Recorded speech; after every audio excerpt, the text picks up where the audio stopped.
Abrimos, señoras y señores, la tertulia en este viernes, que es 4 de junio del año 2021. Hoy saludando a quienes nos acompañan. Marcia Collazo, buen día. Buen día para todos y para mis contertulios. Alejandro Aval es uno de ellos. ¿Qué tal, Alejandro? Buen día, Marcia, Emiliano y compañeros y audiencia. Juan Grompone, ¿todo bien? Todo bien, buen día para todos. Y Gonzalo Pérez del Castillo. Muy buenos días. Vamos a recorrer la agenda que tenemos prevista para hoy, que en la segunda parte nos lleva a la historia. Y un tema, creo, apasionante. Pero ahora, en el primer segmento, nos ubica en estos días y en el debate político. El directorio de Antel realizará denuncia penal a partir de los resultados de una auditoría interna que examinó la construcción del complejo multifuncional Antel Arena, desarrollada durante el gobierno del Frente Amplio y a iniciativa de Carolina Cose. El vicepresidente del directorio actual, Robert Bouvier, encabezó este miércoles una conferencia de prensa donde informó que la auditoría realizada por la firma independiente Ecovis confirmó la existencia de apartamientos y contravenciones a normas y principios en materia de contratación administrativa. Según Bouvier, el informe jurídico de esta consultora demostró que se vulneraron los principios rectores de las normas relativas a la buena administración en cuanto al respeto estricto de los procedimientos de contratación y el deber de procurar la máxima eficiencia en la actuación. Se realizó un análisis de la gestión del proyecto, se concluyó que tuvo muchas debilidades, continuó diciendo Bouvier, y enumeró: hubo demora en la realización de un cronograma maestro de las obras y una incompleta definición del alcance del proyecto. Los controles de los procesos brillaron por su ausencia, faltó un plan de contrataciones detallado y los auditores al menos no encontraron un programa financiero con el detalle de la proyección de todos los gastos. Respecto de la forma de las contrataciones, la auditoría detectó que Antel utilizó como regla para la selección de los contratantes la compra directa por excepción, que, según el TOCAF, es un mecanismo que precisamente no puede ser la regla, ya que se procuran procesos competitivos y transparentes, tal como consta en las conclusiones del informe. Casi 98 millones de dólares fueron contratados mediante esta modalidad, afirmó Bouvier en la presentación pública. ¿Y qué quiere decir ese número? Vayamos a los números generales.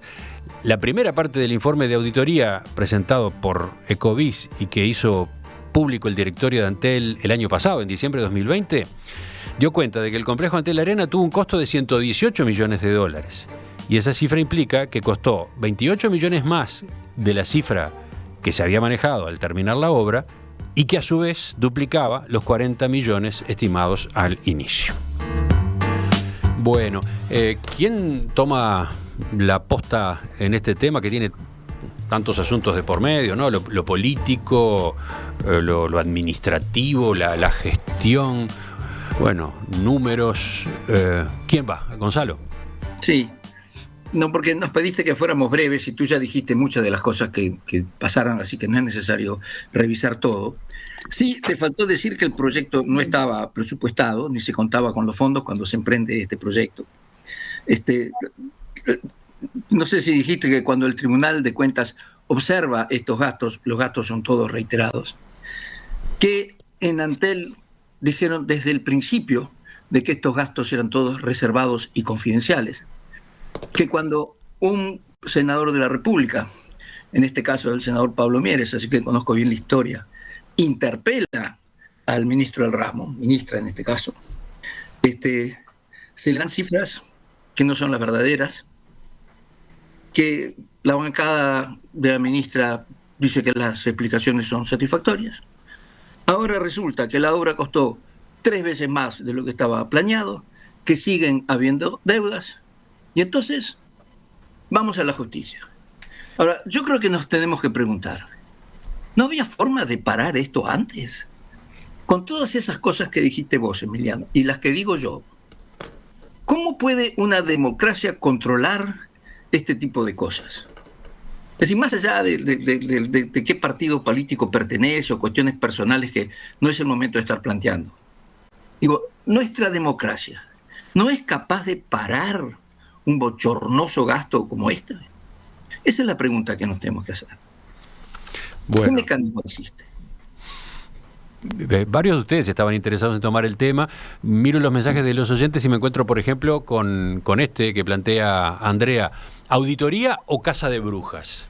Esta es una parte de la discusión también, ¿no? El manejo político, bueno, que siempre tuvo, el debate político que siempre hubo a propósito del proyecto Antel Arena, y si, digamos, en este nuevo periodo de gobierno no se está yendo por un exceso en esta materia. ¿Quién sigue? Sigo yo. Sí, Marcia. Bueno, en realidad sí, yo creo que yo no me voy a pedir sobre el fondo del asunto, porque verdaderamente no estoy totalmente impedida de hacerlo, hasta desde el punto de vista profesional. ¿Ni siquiera como abogada?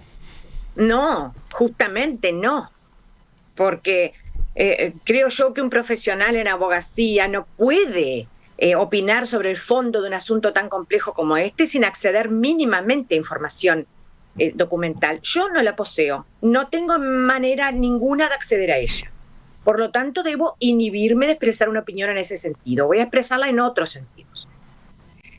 Simplemente voy a decir que, llegado el caso de que aquí hubiera una especie de casa de brujas, para lo cual podríamos tener algún motivo de suposición, recordar que las políticas públicas, ¿verdad?, ya sean en la compra de insumos o de lo que fuere para construir una Antel Arena, o para construir, o para programar, o para invertir en tantas otras cosas que se han hecho en este país a lo largo de los distintos gobiernos en materia de obras públicas, con mejor o peor fortuna, siempre implican opciones, toma de decisiones, posibilidades de actuar de otra manera. Ojo, desde todas las tiendas, no vale mirarlo desde una. Pero además, yo quiero dar la nota, si se quiere, histórica, porque yo sé que todo el mundo va a hablar de esto en estos días y en estas semanas y qué sé yo, y les quiero hablar nada más que del primer gobierno de nuestra historia, que fue el de Fructuoso Rivera, y del segundo gobierno, que fue el de Manuel Oribe. Es decir, estamos hablando de los que van a ser los fundadores del Partido Colorado y Blanco, que se van a ver en las cuchillas, ¿no?, en la batalla de Carpintería en 1836, que es donde nacen las divisas. Pero ¿por qué se van a ver ahí? ¿Y por qué ese año? Porque Oribe inició lo que podríamos considerar la primera auditoría de esta nación, apenas pasado la primera presidencia. Inició, ¿verdad?, lo que ellos llamaron revisión de cuentas, hoy podríamos llamar auditorías, pero además creó una comisión que se llamó la Comisión de Cuentas del Poder Legislativo para investigar el gobierno de Rivera, porque lo primero que declaró Oribe al llegar a la presidencia fue que había habido unos gastos increíbles y una situación económica que él calificó como muy dificultosa en la hacienda pública. Y dijo literalmente que los cofres del erario se encontraban vacíos y que las rentas impositivas habían sido afectadas por anticipado en garantía de deudas contraídas por el Estado, etcétera, etcétera. No me voy a expedir en esto, no me voy a extender en esto. A ver, esto ocurre desde que el país es país, desde que el Uruguay es Uruguay. Entonces, lo que habría que pensar aquí, fuera de todo lo demás, que los demás hablarán mucho mejor que yo, es cuidado con lo que estamos haciendo en cuanto a pasos, mojones o piedras en el camino para construir una democracia o una desdemocracia. Tenemos antecedentes históricos, ni más ni menos que en el primer gobierno y el segundo gobierno de este país. Otro abogado, vamos al otro abogado de la mesa, a ver si él se considera suficientemente informado como para opinar por ese lado, o vas por consideraciones de otro tipo, Alejandro. Mira, lo primero que me gustaría dejar constancia es que alguna clase de control se pudo haber ejercido desde la misma autoridad de Antel. Había un director de la oposición en aquel gobierno, Delgado, si no recuerdo mal, y sin embargo nunca oí que hubiera una intervención formal ni pública en contra del proyecto. Entonces, que podría haber habido un control, parecería que no lo hubo. Un control de lo que estaba pasando. En segundo lugar... es curioso que digas eso tú, Alejandro, simpatizante como sos del propio Partido Nacional, ¿no?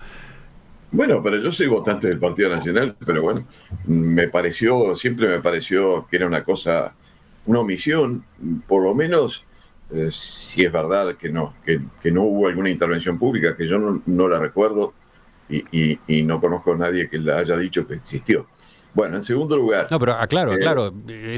Esta es de las ventajas de la tertulia, que los tertulianos sean capaces de sorprender, que no se aten necesariamente al estereotipo que el oyente tiene de cada uno de ellos, ¿no? Bueno, en segundo lugar, con respecto a lo que decía Gonzalo de Pablo Mieres, recuerdo perfectamente la interpelación de Mieres, fue excelente desde todo punto de vista. Y se encontró con el escollo de que en Antel resolvieron que por 10 años toda la documentación correspondiente iba a ser reservada. Con lo cual, obviamente, se bloqueaba, y creo que se sigue bloqueando en parte, el conocimiento de exactamente qué fue lo que pasó. Nunca entendí por qué 10 años de secreto para algo que ya había concluido, que podría justificarse en la negociación inicial, pero no por 10 años. Bueno, en cuanto a si conozco como para saber si corresponde a una denuncia penal, por supuesto que no conozco.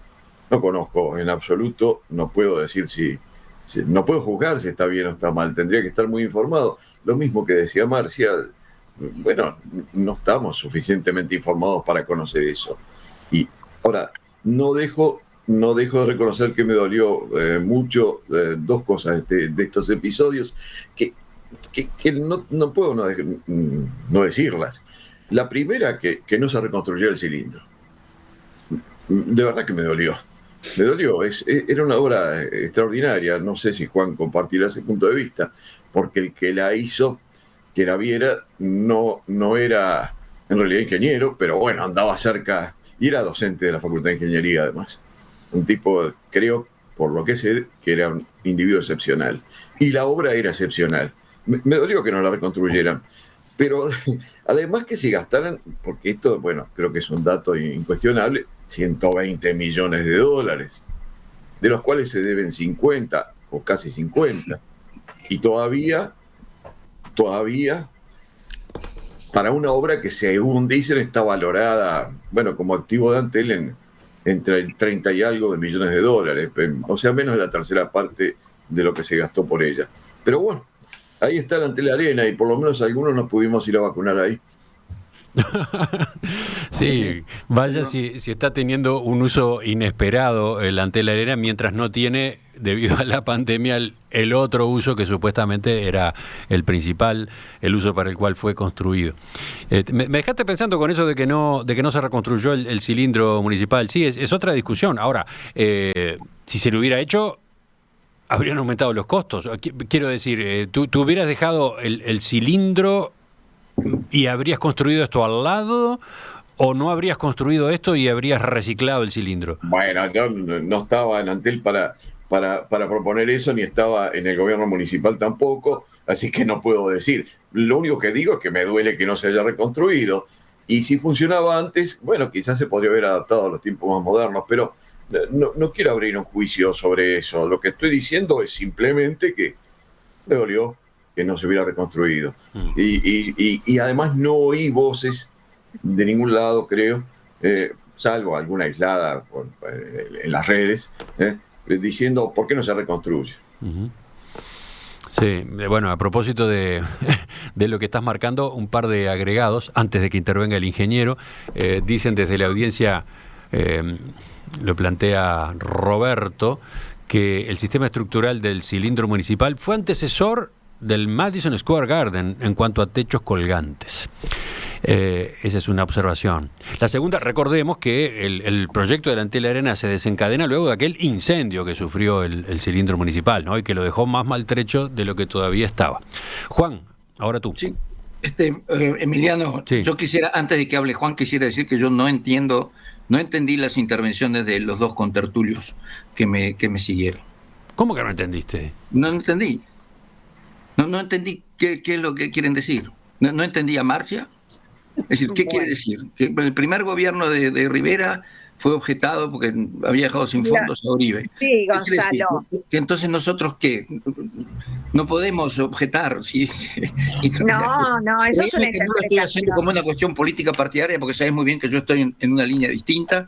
Yo creo que tenemos que salir todos juntos de esta pandemia, así que no quiero ni nombrar a nadie, ni partidos, ni nada. Yo tampoco quise, pero me fui a la génesis nada más que porque considero que la historia nos da saludables enseñanzas a veces. Pero eso no la tenemos que seguir repitiendo, Marcia, porque es un horror. Y bueno, pero no es esa la idea, Gonzalo. La idea de mi exposición no era que se siguiera repitiendo. La idea era justamente mostrar que no deberíamos caer en los viejos y trillados errores Claro.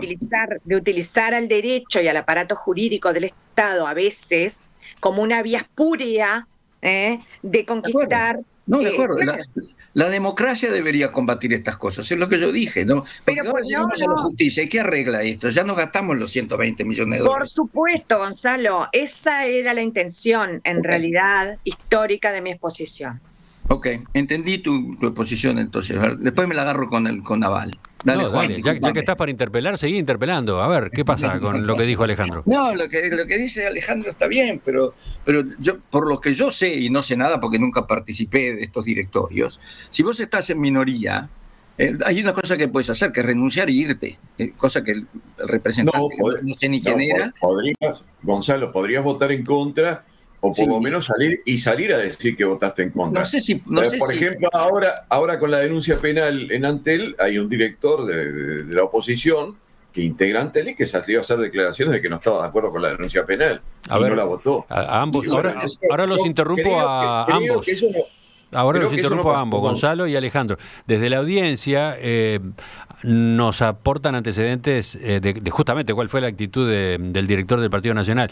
Concretamente, Gastón nos manda una nota del 2 de julio del 2015, 2 de julio de 2015, de Montevideo Portal. El director de Antel en representación del Partido Nacional, Gustavo Delgado, votará a favor de que se suspendan las obras del Antel Arena en la sesión del directorio del ente de este jueves. Lo anunció el líder de Alianza Nacional, Jorge Larrañaga, a través de su cuenta de Twitter. Larrañaga consignó que Delgado votará la suspensión de obras de Antel Arena y anunció que el director pedirá informes sobre las responsabilidades en que podría incurrirse por ello, así como multas y sanciones a generarse incluso por eventual rescisión. Habíamos cuestionado el Antel Arena desde el principio, escribió Larrañaga, agregando: el país tiene otras prioridades y lamento que ahora habrá pérdidas patrimoniales para el Estado. Sí, yo me acuerdo de la posición, por supuesto, de Larrañaga al respecto. No conozco, yo no dije que no hubiera ocurrido, dije que no conocí intervenciones públicas de los directores o del director de la oposición respecto a esta obra de Antel Arena. La verdad es que no las conozco. Digo, si existieron, existieron. Eso que tú estás citando el oyente, y que ni discuto que sea verdad, debe ser verdad, es la opinión de Larrañaga. Y efectivamente, porque Larrañaga lo dijo más de una vez. Y en realidad, una cosa es Larrañaga, y hablando públicamente, y otra el director de la oposición, que la verdad es que yo no lo oí. Bueno, habrá sido así, yo no lo oí. Sí, porque recordemos que hubo un cuestionamiento inicial que era si tenía sentido que Antel se embarcara en un proyecto de este tipo. Es más, si cabía dentro de las atribuciones de Antel como empresa encarar la construcción de un edificio de esas características, ¿no? Esa es otra parte del debate todavía, ¿no? Pero bueno, Juan no habló todavía, está pendiente, le dejaron alguna pelota picando incluso. Juan, ¿te escuchamos? Bueno, este es un tema político que, como resulta visible, no me interesaba, no me interesa, ni me interesará. Muy bien, seguimos entonces, muchachos. Me interesa lo que significa el problema. Es decir, nunca estuve en la Antel Arena, ni para vacunarme, ni para ver ningún espectáculo. Y sin embargo, creo que fue necesario. Sí, creo que fue una falta de respeto al cilindro municipal y a la hora de Viera, ¿no? Bueno, pero creo que lo peor que tiene todo esto es que da la peor imagen de la política. La peor imagen de la política de uno y otro lado. Es decir, tanto la coalición multicolor como la coalición de izquierda. Porque en definitiva lo que estamos discutiendo no es el Antel Arena, ni cuánto costó, esto es una parte de la campaña electoral del 2024. Es ni más ni menos. Y parte porque, en definitiva, posiblemente la Antel Arena se construyó como parte de la campaña electoral del 2024 y ahora se los trata de destruir como parte de la misma campaña. Yo creo que sería mucho mejor ocuparse de los problemas serios que tiene el país. Por ejemplo, el problema de la vacunación, al cual adelanto que me voy a referir en un telegrama, si es que me dejan. Entonces, solo lo que tengo que además que agregar es que en esta tertulia compruebo que los colorados estamos en minoría. Miren todas las vueltas que dio. 2 o 3 golpes de efecto de Juan en su intervención. Los colorados sabés, Juan, estamos en minoría. yo Explicate, creo que... Juan. El colorado Juan. Entre blancos y colorados yo soy colorado, ¿no? Y más bien Yo creo que es un espectro muy rico un espectro muy rico el que estamos dando en esta tertulia, no solo de ese punto de vista de que el Partido Colorado no es una cosa a la cual nos podríamos referir o no es lo que en el tapete estaría hoy, lo mismo podríamos decir el Partido Nacional, son riquísimos. Pienso en las derivaciones que tuvo el Partido Colorado a partir de 1857 en adelante en este país, con figuras intelectuales poderosísimas. Lo mismo va a pasar cuando se nutra el naciente Frente Amplio. Creo que estos temas nos deberían servir para enriquecernos a todos y estoy totalmente de acuerdo con Juan. No insultemos nuestra inteligencia. Esto es parte de la campaña próxima, ¿verdad? De la campaña electoral, sin ninguna duda. Quizás. Qué barbaridad. Eso justamente, los que están politizando esto, para mí, son ustedes dos. Marcia, Frente Amplista y Colorado Juan. No, acá hay un tema mucho más de fondo. ¿Y tú qué sos, Gonzalo, en esta discusión? ¿Cómo te autocatalogas? ¿Ah? Es independiente. Siempre fui independiente. Siempre fui independiente y permanezco en mi independencia. Permanezco en la independencia. Pero acá hay un tema mucho más de fondo. Independiente del Partido Independiente. Miren, como a ustedes les gusta mostrar libros, yo voy a mostrar. ¿Conocen lo que es este libro? Sí. Es la Constitución de la República Oriental del Uruguay. Estuve mirando cuáles son las responsabilidades del Tribunal de Cuentas. Y me enteré que el Tribunal de Cuentas está compuesto por 7 miembros que tienen que tener las mismas calidades que un senador de la República. Es decir, son 7 personajes los que tienen que formar el Tribunal de Cuentas. Y son responsables de verificar que los gastos están hechos de acuerdo a cómo tienen que ser hechos, de acuerdo a la ley, de acuerdo al TOCAF. Y bueno, resulta que estos señores, que son 7 señores importantes y que tienen toda una secretaría para revisar estas cosas, dicen y dijeron desde el principio que todo esto estaba mal gastado, que no correspondía que a la Antel hacer un centro de espectáculo, porque no corresponde, que además los gastos no tenían por qué ser confidenciales, que además estaban mal gastados, que no podían hacerse por vía de excepción sin hacer una licitación pública. Lo dijeron. ¿Y a quién?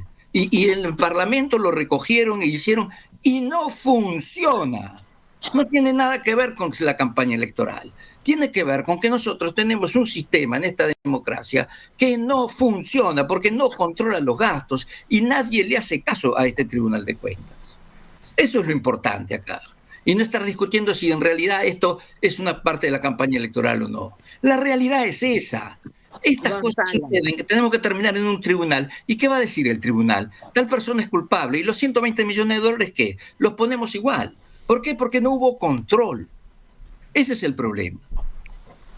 Yo puedo estar de acuerdo, te puedo conceder todo lo que estás diciendo desde el punto de vista jurídico y normativo, pero cuidado, porque una cosa es la Constitución de la República que tú acabas de mostrar. Y una cosa es la estructura jurídico-normativa del Estado que tú acabas de mencionar. Y otra muy distinta es la manipulación o el uso que se pretenda darle a esa estructura jurídica desde la dimensión política para lograr fines espurios al derecho mismo. Y en esto quiero ser muy enfática. Son dos cosas muy distintas. ¿Qué sería el fin espurio, Marcia? El fin espurio sería evitar que se gasten 120 millones de dólares en algo que además da déficit. No puedo asegurar que no hay fines espurios aquí, Gonzalo, a pesar de que te tengo que conceder lo que dijiste desde el punto de vista estrictamente jurídico. Bueno, de todas maneras... Colorado Juan, a ver qué dice. Y vos, Colorado Juan, que seguís diciendo que es electoral esto. De todas maneras, fue electoral para las elecciones pasadas, y parece indiscutible, la construcción de la Antel Arena fue una base para las elecciones pasadas. Y de alguna manera uno tiene la sospecha, razonable, de que también esto está alimentando las aguas políticas de las próximas elecciones. Y bueno, Sí, se le puede agregar la gasificadora, se le puede agregar una cantidad de cosas, pero pareciera que puede ser en ese sentido. Y no quiero opinar sobre si tiene fundamento una denuncia penal, porque como dijo Marcia, hay que conocer todo, y yo no lo conozco. Hay No más interpretaciones desde el punto de vista político. Les menciono dos, que además casualmente están encontradas, van chocando una con la otra. Dice, por ejemplo, Miguel Ángel, con casi 4.500 muertos acumulados por la pandemia, con más de 50 muertos diarios, resulta que el tema ahora es Antel y la Antel Arena. ¡Qué inmoralidad!, plantea el oyente, aludiendo a que con esto se buscaría o podría estar buscándose distraer la atención de un asunto muy, muy trascendente, muy importante. Pero del otro lado tenemos este mensaje. Para la población no es poco importante la Antel Arena. Fue una estafa. Y desde la oposición está tratando de minimizarse el hecho. Es trascendente, no nos subestimen, dice este otro mensaje que termina en 095 su celular. Sí, me permitís una cosa, la regasificadora, que es otro punto en el cual se ataca, bueno, la gestión anterior, fue un fracaso, y fue una pérdida fenomenal de dinero, y no quiero hablar si estuvo bien o mal proyectada, pero la intención era buena y era distinta, no era atacable inicialmente. Las circunstancias en que se propuso y se llevó adelante lo que se hizo en la regasificadora, lo que se pudo hacer, es un caso distinto de lo que pasó con el Antel Arena. El Antel Arena de entrada se podía decir no. En cambio, la regasificadora se podía decir, bueno, quizás sí. Bueno, vamos a ir redondeando. Juan, levanta la mano. Sí, yo quiero retomar el tema que plantea Gonzalo, es decir, el tema de los pesos y los contrapesos, ¿no? Es decir, cómo se controla. Entonces, el Tribunal de Cuentas, es cierto, nadie le hace caso, es decir, porque todo el mundo reitera el gasto y se acabó. Pero eso no termina ahí, es decir, la cuestión es que al reiterar el gasto y no hacerle caso al Tribunal de Cuentas, pasa a dominio del Parlamento. El problema es que la Constitución pide una mayoría enorme para eso. Es decir, eso es lo que pasa. Es decir, que la mayoría que se necesita para obligar a la entidad que reitera el gasto es una mayoría muy grande, que nunca se logra. Y por lo tanto, el Parlamento se abstiene de intervenir, porque igual no se van a juntar. Creo que son 2/3, no sé, es una mayoría muy grande. De modo que, es cierto, está mal diseñado el sistema de pesos y contrapesos. Es decir, que el Tribunal de Cuentas existe, pero en realidad en los hechos no es efectivo. Y no es efectivo por eso, porque por las mayorías parlamentarias que le impone la Constitución. Gonzalo, tengo segundos para ti nada más, ¿eh? Segundos. Sí, no, es que para decir que tiene razón el Colorado Juan, y recordarle que en esta última campaña el Partido Independiente lo que propuso fue que el Tribunal de Cuentas, si observaba un gasto mayor de tal monto, tenía que tener efectos suspensivos, hasta que no se pronunciara el Parlamento sobre su idoneidad o no, que tuviera efectos suspensivos cuando el gasto era excesivo. Eso está todavía ahí y posiblemente se presente de vuelta y espero que sea aprobado. Me pareció escuchar ahí un par de sílabas de Juan. ¿Ibas a agregar algo? No, yo quería decirle a Gonzalo que prefiero que se refiera a mí como frente amplista disidente, más que como colorado. No, pero tú te definiste colorado. Para mí siempre fuiste un frente amplista disidente. La alternativa y potencial votante del Partido Independiente. Yo lo dije, en la alternativa blancos y colorados, soy colorado. Ya volvemos, ya seguimos en la tertulia.